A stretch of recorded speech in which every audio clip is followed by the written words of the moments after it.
Nazarov darvozabon و پیش برآمد و در مقابل بازیگر تیم ملی ایران قاعده بازی را ویران کرد. داور بدون دودیلگی به نقطه ضربه 11 متره اشاره نمود.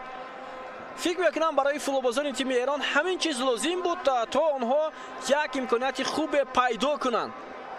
مهدی طارمی بود، پرتاب امید نورافکن خیلی موافق با بازیگران. اینجا محمد حسین کنانی زادگان توپ رو دور کرد از دروازه‌بان و ببینید یک رسیدگی دروازه‌بان تیم ملی ازبکستان باعث بر آن شد که فوتبالباز رقم 13 دسته ایران از پای افتاد. حالا فکر میکنم این لحظه باز از سوی داورانی که در نزد ور نشستن مورد تفتیش قرار داده می شود. خود داور به نزد ور می رود و این لحظه را دیده می براید.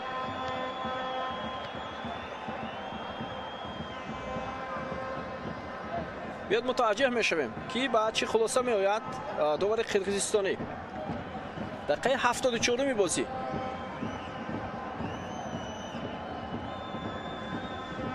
خب این لحظه برای او پیشکش می شود.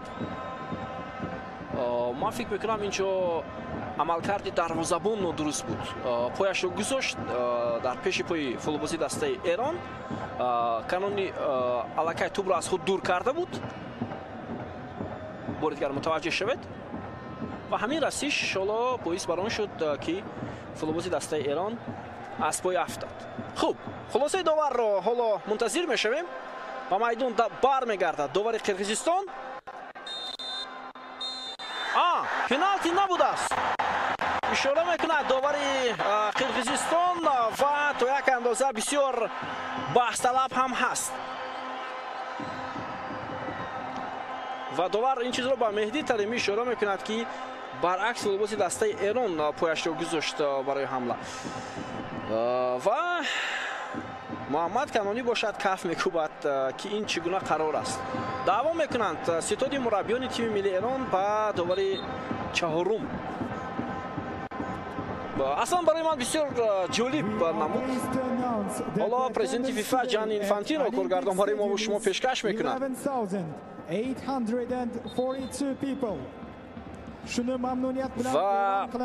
و اصلا بسیار لحظه بحثناک هم هست و بسیار لحظه هست که اون بکار کرده شد.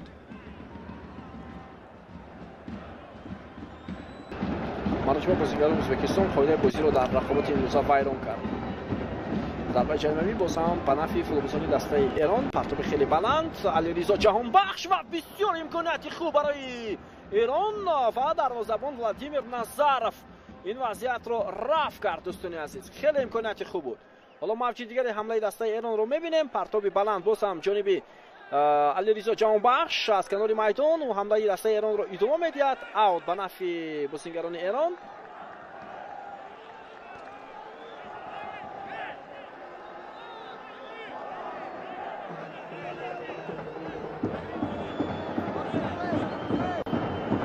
ببینید چگونه دروازه‌بان با مشکلی این وضعیت رو برطرف نمود. حالا توپ رو از اوت محض خودی علیرضا جهانبخش با بازی می‌دارد. راست به جریمه‌گاه دسته ازبکستان. پرتاب بلندیو فوتبالبازان ازبکستان اولین شدن موفق شدن.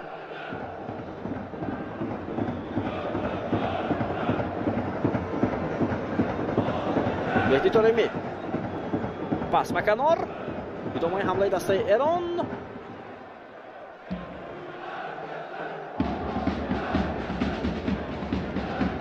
توپ در بازی است و محمد محیبی با قاعده ویرانکنی را داده است در این دو.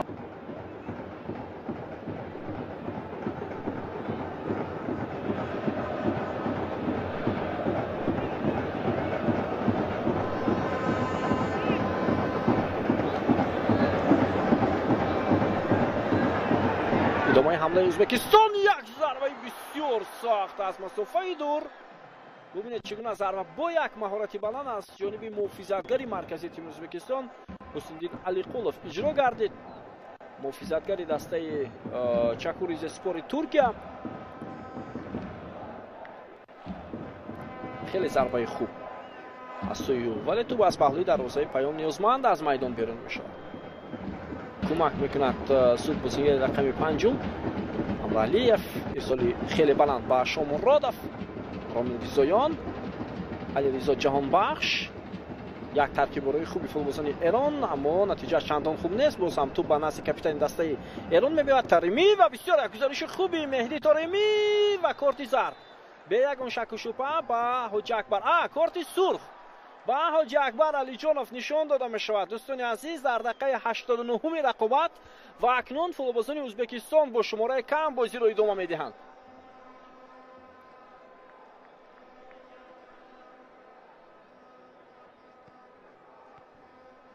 و این هم در پایان رقابت برای ازبکستان است و بیاید توجه میکنیم که بسیار گزارش خوبی مهدی تریمی با همین حرکت او حمله‌گر دسته ایران رو از پای افتانید و شاید تریمی میرفت 1-1 با دروازه‌بان تیم ازبکستان، چنین احتمالیت وجود داشت. حالا داوری قرقیزستانی هم با یاردمچان خود گوش میاندازد و میآید به نزد وار. چند حالتی بحثناک که شد امروز محض در قسمت زیادی اون داور خودش آمد دید این لحظه رو و بعدا باز قرارش رو عوض کرد. حالی حاضر قرار خود رو عوض میکند یا نه وقت نشان میدهد. بیا توجه میکنیم به همون گزارشی که مهدی تریمی انجام داد. احتمالیت 1-1 رفتن او اصلا وجود هم داشت و وجود هم نداشت، چون که یک بازیگر دیگری دسته ازبکستان اینجا میتوانه صد راهی او شود، ولی این حالا شاید عامل اساسی یا فکت اساسی هم نیست. به هر صورت بیاید متوجه میشیم به قرار نهایی داور قرقیزستان.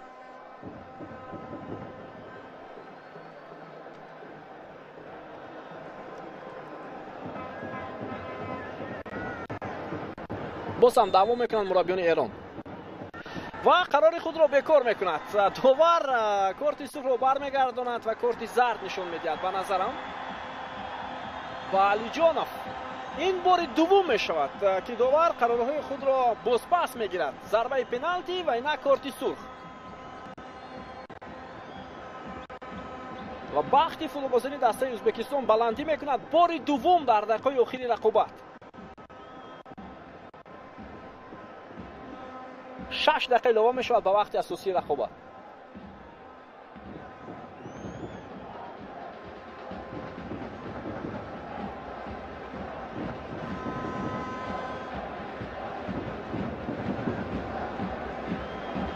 شاید همین حالتی که این فوتبالباز ازبکستان هم حرکت میکرد و قصداً بازیگر حریف رو از پای نافتونید، شاید این هم باعث شده باشه. حالا ضربه جریمه‌ای برای بازیگران تیم ایران فرصت بود پرتاب جریمه‌گاه و این حالت رو بازیگران ازبکستان برطرف کرد. برای اجرا میکند جمشید اسکندرов. پرتاب خیلی بلندی و وضعیت بسیار خوبی گلزنی برای ازبکستان و ضربه بلندتر از دروازه از میدان بیرون میشود. باز هم محافظتگری مرکزی دسته ازبکستان ضربه میزند. دلشاد کامیلوف و ضربه بلندتر از دروازه از میدان بیرون شد. بسیار یک پرتاب خوب.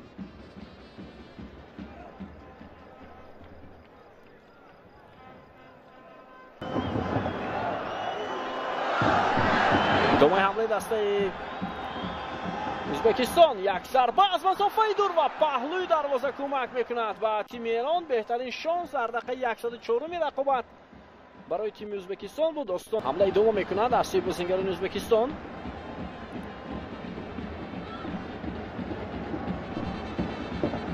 توجه به ادامه حمله بازیگران ازبکستان و بسیار یک گزارش خوب هم هست. اورونوف پنالتی در دقیقه 107 رقابت.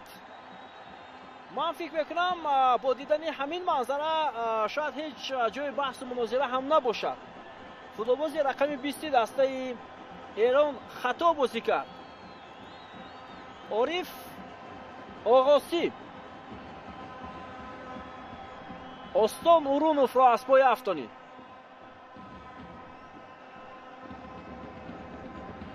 طول این دقیقه ها بازیگران ایران حساب 0-0 را نگاه داشتند.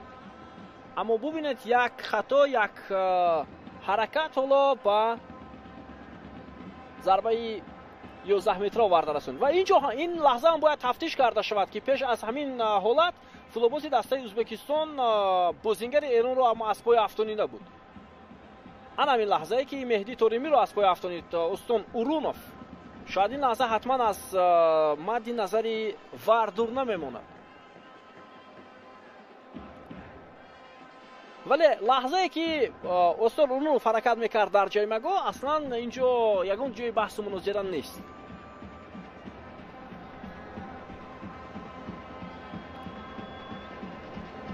حالا ما منتظر میشویم.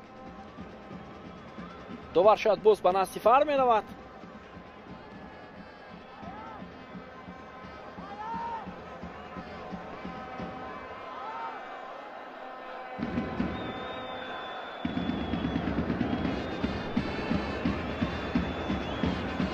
منتظر میشویم.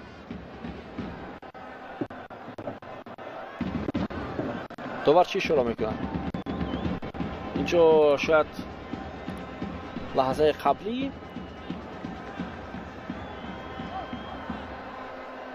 تفتیش هم شد، یعنی پنالتی است. ولی اینجا دوباره شروع میکنند که ضربه پنالتی. خب الدار شامورادov در نزد توپ بیا توجه میکنیم با ضربه که او انجام میدهد. الدار شامورادov در مقابل پیام نیازمند. ضربه شامورادov و توپ بالاتر از دروازه از میدان بیرون می شود. دوستان عزیز، با الدار شامورادov چی خلل وارد کرد؟ شاید همون نقطه ضربه 11 متره که ضربهش وارد دروازه نشد. بیا توجه میکنیم. بلند ضربه رو اجرا کرد شامورادov. توپ رو شاید نادرست گذاشت. ضربه رو خیلی سخت اجرا کرد الدار و تو بالاتر از دروازه دسته ایران از میدان بیرون گردید. جمشید اسکندرов او عضو دسته نفتچی است. نفتچی که مربیان فوتبال کشورمون اون رو راهبری میکنند. حالا پرتاب چریمگوی دسته ازبکستان و گل. حساب در دقیقه آخری رقابت که شده میشود. دوستان عزیز، حاجی اکبر ارکینوف که تا همین دم فعال بود، حالا با سر توپ را به درون دروازه ایران روان میکنه در دقیقه آخری رقابت. من بالاتر اشاره کردم دوستان عزیز که تا همین دم باید فوتبالبازان دسته ایران خط محافظه خود را مستحکم نگاه دارند،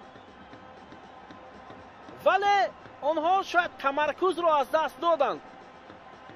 در همین لحظه آخرین جانی اینفانتینو حالا بسیار حیران هم میشود که چگونه اومده در دقیقه 120 رقابت حساب بازی شده می شود.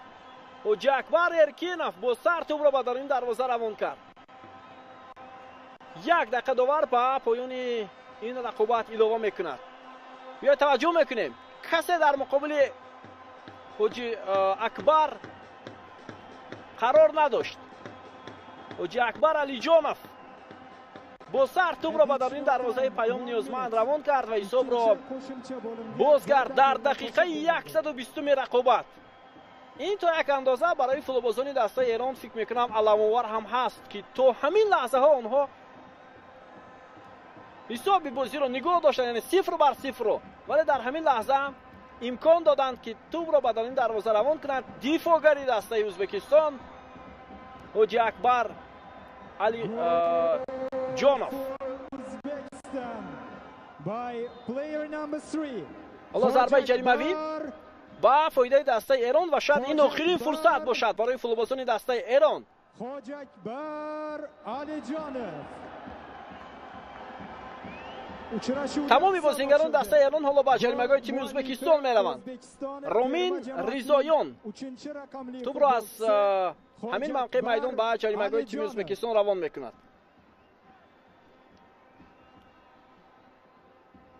بیا توجه میکنیم به آخرین فرصت برای فوتبالبازان ایران. پرتابی رامین ریزایان و چگونه امکانیت بود، اما همین فرصت را هم دسته هایش استفاده نمیکنند. حتی مهدی تریمی که بهترین شانس داشت در این لحظه به توپ رسیدن نتوانست. این ارسال توپ با تمامی صنعت اجرا شد با جریمه‌گاه دسته ازبکستان. توجه کنید، به نظرم افساید هم نبود، ولی به نتیجه برای بازیگران تیم ایران پایان یافت. ایران که 120 دقیقه بدون یک بازیگر اساسی هنرنمایی کرد، ولی در 120 دقیقه با دروازه خود گل سر داد. اندکی به توپ نرسیده است مهدی تورمی و صدای اشتراکی داور از فرجام این رقابت درک می‌دهد. ازبکستان در مسابقه دوم جام کافا برنده می‌شود و البته انتقام باخت خود را که 2 سال قبل بود، سال 2023 از تیم ایران میگیرد. حالا تیمور کپادزه با ستاد مربیان تیم ایران دستفشاری میکند. واقعا هم نو بس از نتیجه بازی احسن گفت با تیم ملی ایران که تا همین دقیقه ها آنها خوب بازی کردند، هرچند فوتبال دفاعی را به نمایش گذاشتند، ولی نگاه داشتنی نتیجه بازی 0-0 خیلی و خیلی دشوار است برای دسته‌ای که با شماره کمتر بازی میکنند. و حالا فوتبالبازان ایران هم با بازیگران ازبکستان دستفشاری میکنند. این فوتبال است دوستان عزیز و دسته موفق میشود، دسته پیروز میشود که البته تلاش میکند تا لحظه آخرین و ازبکستان همین طرف بود. چند لحظه های بحثناک رو ما امروز متوجه شدیم، از جمله کارت های سرخ، ضربه های پنالتی، ولی فوتبال است، این یک جزئی فوتبال است بیننده عزیز.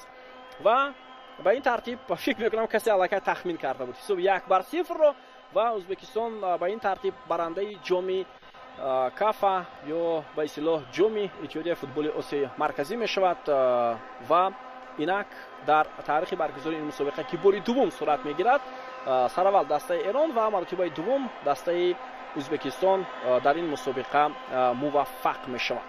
البته ما هم تیم ازبکستان رو تبریک میکنیم با این پیروزی و حتما این دسته همسایه کشور رو در جام جهانی فوتبال سال آینده خواهیم دید در قطار بهترین دسته فوتبال سیاره و ایران رو هم همچنین و این دسته رو هم در جام جهانی که اصلا تجربه خیلی زیاد دارد خواهیم دید و به هر دو دسته مخلصی هم خواهیم کرد در جام جهانی فوتبال.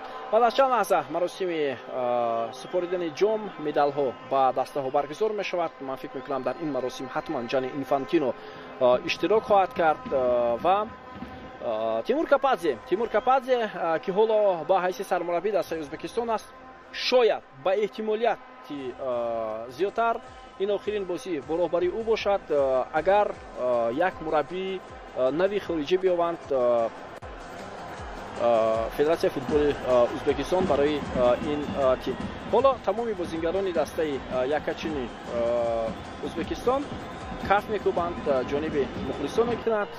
این دروازه‌بان سابق تیم ملی ازبکستان که سالهای 2002-2019 هم در تیم ملی بازی کرده است و حالا 42 سال دارد جام را به میدان وارد میکند.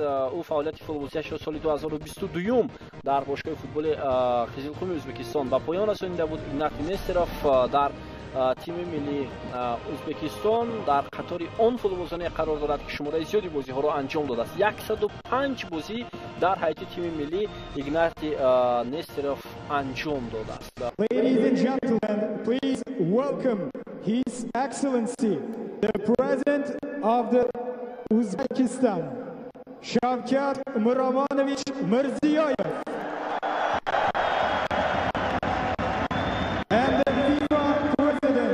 Mr. Gianni Infantino, Asian Football Confederation Vice President, Football Federation, Islamic Republic of Iran. خب پرزیدنت جمهوری ازبکستان شوکت میرزیویف، پرزیدنت فدراسیون جهانی فوتبال فیفا، خب جانی اینفانتینو، همچنین نویبی نویب پرزیدنت کنفدراسیون فوتبال آسیا و پرزیدنت اساسیه فوتبال خب ایران مهدی توچ، کاتب گنرالی کافا اولوبک کریموف و در قطاری این نفران نایب اولی پرزیدنت فدراسیای فوتبال کشورمان خورشید میرزا هم قرار دارند و همچنین روشن ایرماتov عین زمان که با حیث روشن ایرماتov که با حیث گفتیم نایب پرزیدنت فدراسیای فوتبال ازبکستان فعالیت دارد در قطار مهمان ها قرار گرفتند و حالا توجه میکنیم با آغاز مراسم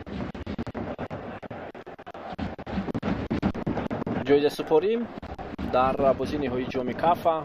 ببینید آیسته هم مسابقه جام کافا حالا با سطح خیلی بلند نایل شده است. ما منتظر هستیم بعد از 2 سال که این مسابقه صورت میگیرد.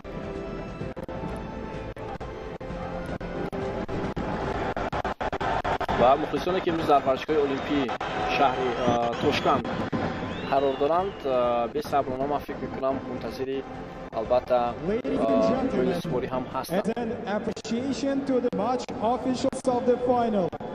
We would like to invite Mr. Gianni Infantino, FIFA President, to present the commemorative medals to the referees of the final match.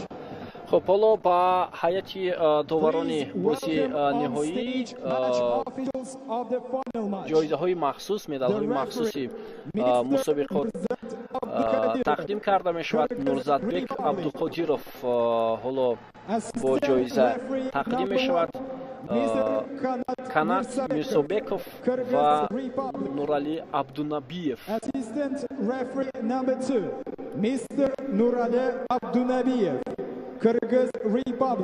خب زایندین علیموف بعدند و داورانی که در نزد ور بودند مراد سعدالله و اسماعیل نورعلیف هر دو از تاجیکستان حالا در نزد ور قرار داشتند و در بازی موزه فعالیت بودند.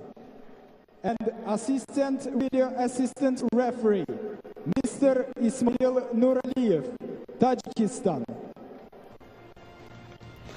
خب اینک دوستان عزیز فکر میکنم حالا با دسته یکچین ایران مدال های نقره مسابقه تقدیم می شود. حالا منتظر هستند مهمان های فخری مراسم جایزه سپاری. جانی اینفانتینو هم جانب مخلصان و هواداران فوتبالی که در ورزشگاه المپی قرار داشتند کف میکوبد. این ورزشگاه که نو است در ازبکستان دارای 12 تا جای نشست دارد. Nations Cup 2025 Fair Play Award.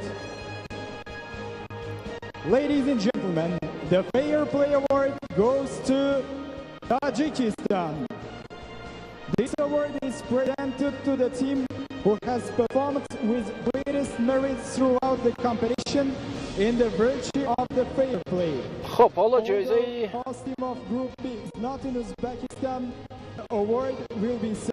خب جایزه فیر پلی حالا تقدیم می شود اینجا در این مراسم. The CAF Nations Cup 2025 Best Goalkeeper Award will be presented by Mr. Mehdi Raj, AFC Vice President. خب حالا جایزه مخصوص با بهترین دروازه‌بان در این مسابقه تقدیم می شود. جایزه را نایب پرزیدنت کنفرانسیای فوتبال آسیا و راهبر فعلی اساسیاسیون فوتبال ایران مهدی توج با پیام نیوزمند تقدیم میکند. جایزه بهترین دروازه‌بان این مسابقه را صاحب می شود. پیام نیوزمند.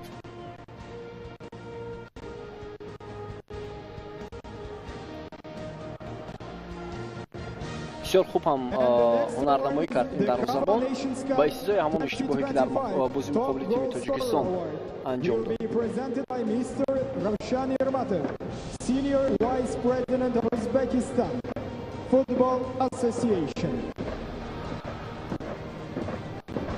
The top goal scorer award goes to بهترین نشانزنی جام کافا هم با جایزه قدردانی می شود. اسم این بازیگر ایگور سرگیف است، بازیگر تیم ملی ازبکستان. که با 3 گل بهترین نشانزن مسابقه شد و روشن ایرماتوف جایزه را به حملهگری دسته ازبکستان تقدیم می‌کند.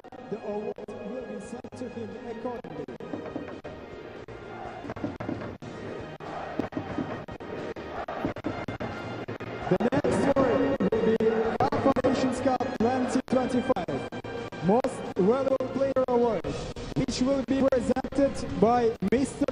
Ulug'bek Karimov, CAF General Secretary. And the award goes to Hoji Akbar Alijonov. خب حاجی اکبر علیجانوف بهترین بازیگر مسابقه به حساب می رود و جایزه را به او کاتب گنرالی اساسیاسیون فوتبالی آسیای مرکزی کاف اولوغبک کریموف تقدیم میکند، مؤلف گلی مهم در تیم ملی ازبکستان در فینال. خب غیر از این جایزه ها باز جایزه فیر پلی داده شد آنجا به تاجیکستان. 2 سال قبل این جایزه را ازبکستان به دست آورده بود.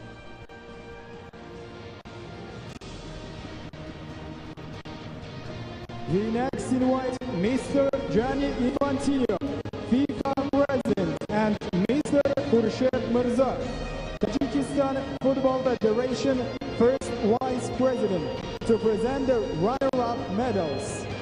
خب حالا مدال های نقره مسابقه را با هیئت دسته فوتبال ایران پرزیدنت فدراسیون جهانی فوتبال فیفا جانی اینفانتینو و نایب اولی پرزیدنت فدراسیون فوتبال تاجیکستان خورشید میرزا با هیئت بازیگران و مربیان و مسئولین تیم ملی ایران تقدیم میکنند.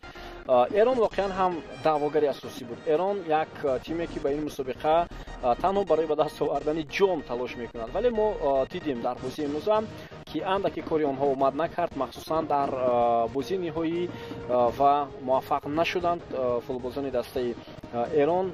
این هم سبب داشت. سبب شماره کمی آنها در دقیقه 5 کارت سرخ گرفتنی البته فوتبالباز خط دفاعی این دسته با نام اوریو یوسفی و این باعث برام شد که تیم در بازی امروز موفق نگردد.